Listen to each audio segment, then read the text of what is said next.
So, Scott, I want to just pick it up a little bit more as well in terms of the carbon tax and the gas tax. Let's just lay out what Canadians are already dealing with and what we can expect to come. Because I think that in the media, you hear about these things and people are busy with their busy lives and you forget. But there's a real accumulation going on here that are added an extra cost for so many individuals, for everybody. Yeah, I mean, we have with gases alone, you have not only do you have a federal excise tax, which is I think right now it's 11 cents a liter. You have a provincial excise taxes in every province, with the exception right now of Alberta, they've eliminated their provincial excise tax. You have a GST that is calculated, or HST that is calculated after you had those other taxes. You have a carbon tax, and then in some places you're going to have local municipal taxes. So both around Montreal and around the lower mainland of Vancouver, they have transit taxes on their gas. I mean, it's we're well over half the price of gas, depending on where we're at with the price. I mean, sometimes when they get up to $2 a liter in the lower mainland, we're just under 50% of the price is taxed. But when it drops back down to $1.20, $1.30 in most places in the country, we're looking at over half, or around a little over half of the price is already taxed.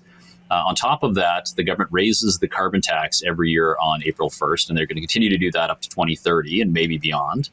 And then the clean fuel standard, which I mentioned earlier, they're bringing that in place. So that's already in place in British Columbia. It will add an extra, I believe it's 7 or 8 cents a liter.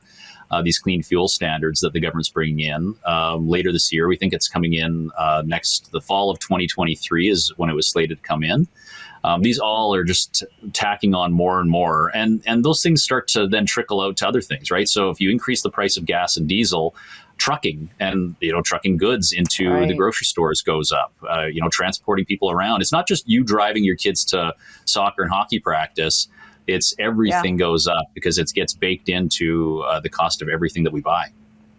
It's an absolute pile-on effect. And at the end of the day, the companies, especially publicly traded companies, they need to, satisfy their shareholders. That's just kind of the way the game works these days. And they're going to, pass on those prices. And once you increase prices, you rarely see them decrease. And really what that does, in my opinion, not even longer term, but kind of right now, is it continues to create this divide and a loss of a middle class, which is so key and critical to a great functioning country, really. And it doesn't seem to be stopping or recognition that maybe this is just too much for people. But you are seeing, again, other countries pull that back. I mean, I thought Australia was quite interesting in terms of their carbon tax, pulling that back, right? Yeah, they eliminated their carbon tax a few years ago. In fact, we brought over a guy from Australia a few years ago to tour around and talk about what happened there and why they brought it back. But I mean, they're much like Canada, right? They're a fairly large landmass. You have to drive around that country to get from place to place. But they also looked at it and said, we're really not the issue. We're not, whether we have any emissions going out or at all, that's not going to make the difference in terms of world climate change. I mean, the real decision of whether or not we're going to see a human impacted climate change is happening in China, happening in India. And what happens there is really the deciding factor. I mean, especially if you look at Canada, we're 1.6% of world emissions. If we cut off every carbon emission that we had today, we would make no difference when it comes to world emissions, really. Now, that's and not to say that we shouldn't. Yeah, sorry, Ed?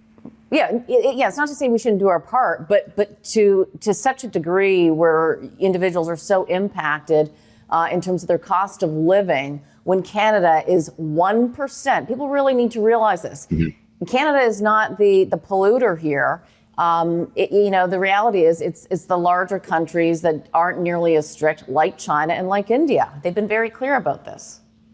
Yeah, I mean, and it's not like we shouldn't be trying to find new technologies, but I mean, the private sector has been very good at that for years. I mean, just by the price of gasoline alone and the cost of extracting oil, car companies have become more efficient, more fuel efficient, because they know the customers are demanding that, not because governments are pushing them or saying you have to You have to do this to meet certain emission targets. They're doing it because customers want it. And I think we can continue to, utilize the technology, share that technology that we're developing and finding other technology. But at the end of the day, what we do doesn't amount to a hill of beans compared to the real big countries like China and India. That's where the decision gets made. And it's hard to fault them for wanting the same things that we want. So this is a big challenge.